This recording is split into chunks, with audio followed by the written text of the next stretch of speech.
Welcome to Chapter 8, Met 1010, air masses, fronts, and the mid-latitude cyclone. So we have talked about air masses. We're now going to detail and classify our air masses. We've also talked about fronts, but now we're also going to classify and detail our fronts.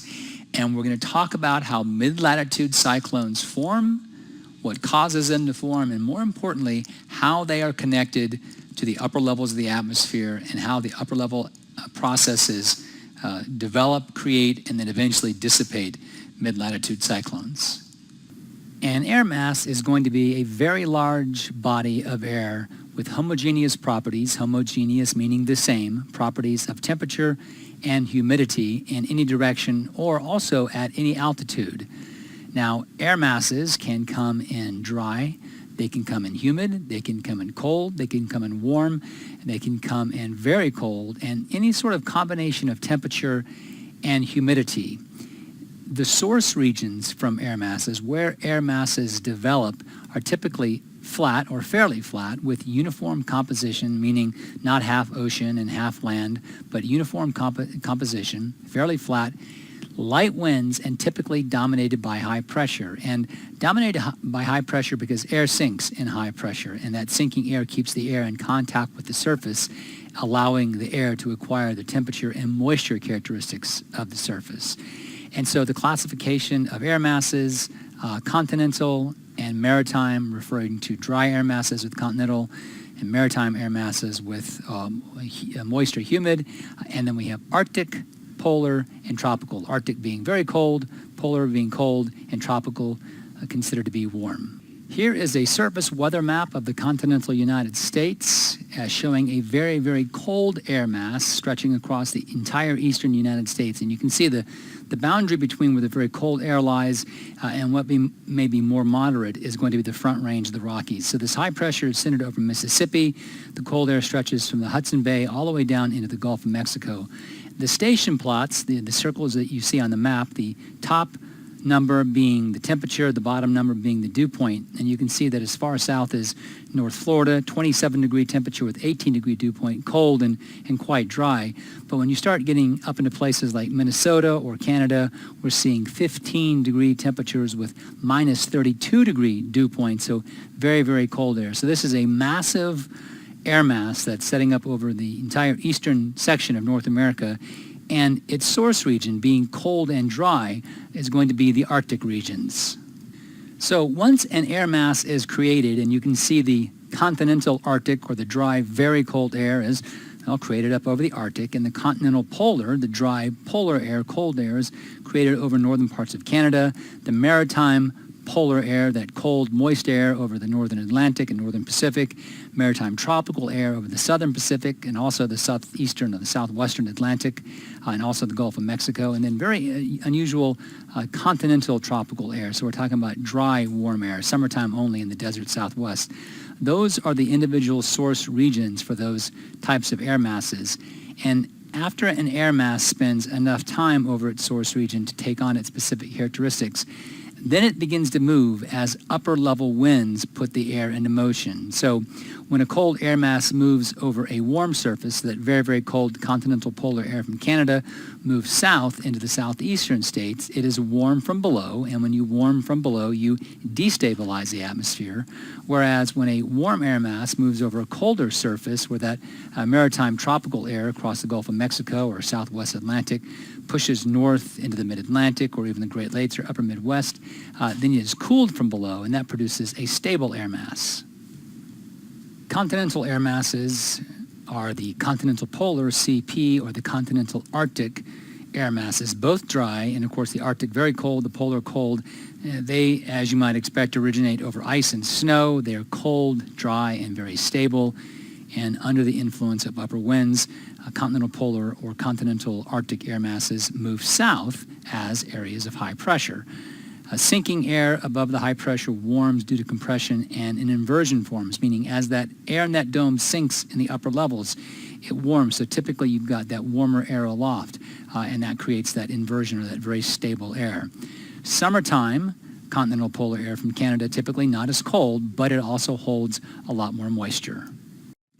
Here is another example of a massive cold air mass. This was a continental Arctic air mass originating over the Arctic regions. Actually happened back in 1984.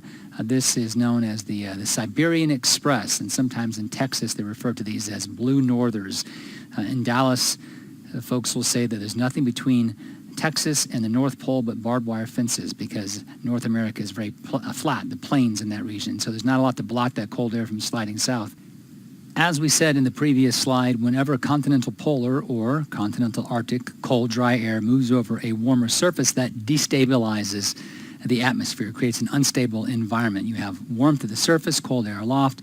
That warm air is more readily able to rise. So an interesting thing happens when that cold Arctic or cold polar air moves over warmer waters. And when we say warmer waters, we're not necessarily meaning warm water, but relatively warmer, such as very, very cold air coming in out of Canada, moving over the Great Lakes. The cold air may be below zero. The water of the Great Lakes may be above zero. So relatively, it's warmer. And this creates what's known as the lake effect snow machine. So cold continental polar air moves over the warm waters of the Great Lake, or Great Lakes. The air mass is warmed from below, making that air mass unstable. Upward vertical motion pulls the moisture up and off the lake. As that warmer, moist air rises, it cools by expansion until the temperature of the air reaches the dew point, or 100% relative humidity, or saturation. Further lifting creates condensation and cloud formation, and eventually you'll get precipitation, and in those colder areas it's going to come in the form of snow. So as the strong winds blow out of Canada from the northwest over the Great Lakes, you can see that the leeward sides of all the Great Lakes, the southeast and eastern sides, is where the lake effect snow machine dumps significant snowfall. And as we've seen in recent winters, you can get 6, 8, 10 feet of snow in a day in one region, where just a few miles away from the lake effect snow, you don't get any snowfall at all. When maritime polar air, which is going to be a cold but moist air, this has a source region over, let's say, the North Pacific Ocean or the North Atlantic Ocean, it comes in the form of cool, moist, and conditionally stable or conditionally unstable weather, meaning the environment of the maritime polar air mass tends to be conditionally unstable, where it's stable in the lowest levels, but then becomes unstable as you move up in the atmosphere. Air at the surface is warmer than the air aloft, and again, that means a little bit of upward motion.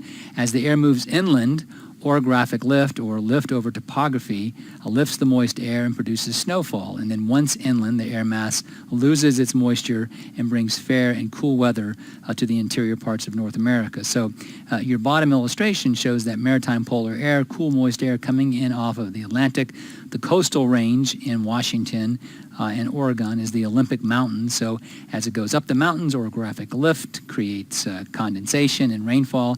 As it comes back down the mountain, again, that air warms back up at the dry adiabatic lapse rate, back up the Cascade Mountains, more rain, and then we dry it back out again, going down the leeward side of the Cascade Mountains. So on both the Olympic and the Cascade Mountains, some of that moisture is robbed from that MP air. So as it finally gets up and over the Rockies, what comes down on the east side of the Rockies, the lee side of the Rockies, the front range of the Rockies, is that modified, much drier Pacific air. Things are a little bit different with the maritime polar air that has a source region over the North Atlantic. Again, we're talking about fairly cold, fairly chilly, damp air, and the North Atlantic is going to be colder than Pacific air. And due to the westerly winds, you don't see a lot of that cold, damp air moving toward the northeast coastline of the United States, but occasionally you'll get a big dome, big Arctic high, big polar high will settle in over eastern Canada, and the clockwise flow around it will create a northeast wind that blows that cold, damp air toward the northeast and New England mid-Atlantic states. At the same time, typically, the Bermuda high pressure, that clockwise flow down across the south and western Atlantic, is creating a southerly flow across the southeast of warm air, warm moist air, that maritime tropical air. And where those two meet or converge, convergence at the surface is low pressure, and when it's elongated, that elongated area of low pressure will be a stationary front. So high pressure forces maritime polar air onshore in a northeast flow. Stationary front separates that maritime polar air from the maritime tropical air, and north of the front you tend to get stratiform or stratus clouds, showery precipitation, snow and drizzle. So what's happening is that warm moist air from the southeast is riding up and over the cold, damp air. So there's a temperature difference. They're both humid, but there's a temperature difference, the cold air being more dense, the warm air being less dense. So that warm air from the south rides up and over the colder air, and that upward motion creates the clouds and eventually showers. And this is one of the ways that we get nor'easters across the eastern seaboard. Not the only way, but one of the ways we get nor'easters. Now, maritime tropical air, pretty straightforward. That's going to be that warm, moist air in the South Pacific and Southwest Atlantic, the air mass that we largely deal with here in the Southeast and certainly Central Florida. But there's also this very unusual continental tropical. So continental referring to dry and tropical referring to warm. Those dry, warm air masses only happen in the summertime, and they originate in the high plateaus of the desert Southwest, particularly the Mexican plateau that we see across the southwestern part of North America. So hot, dry air originating in northern Mexico and the southwest United States creates a continental tropical air mass, lots of hot weather, lots of dry weather, and clear weather. The other side of that coin is going to be the maritime tropical air mass. Now in our top right illustration, we can see that maritime tropical air mass covering all the southeastern states and being pushed north on up into the northeastern states as well.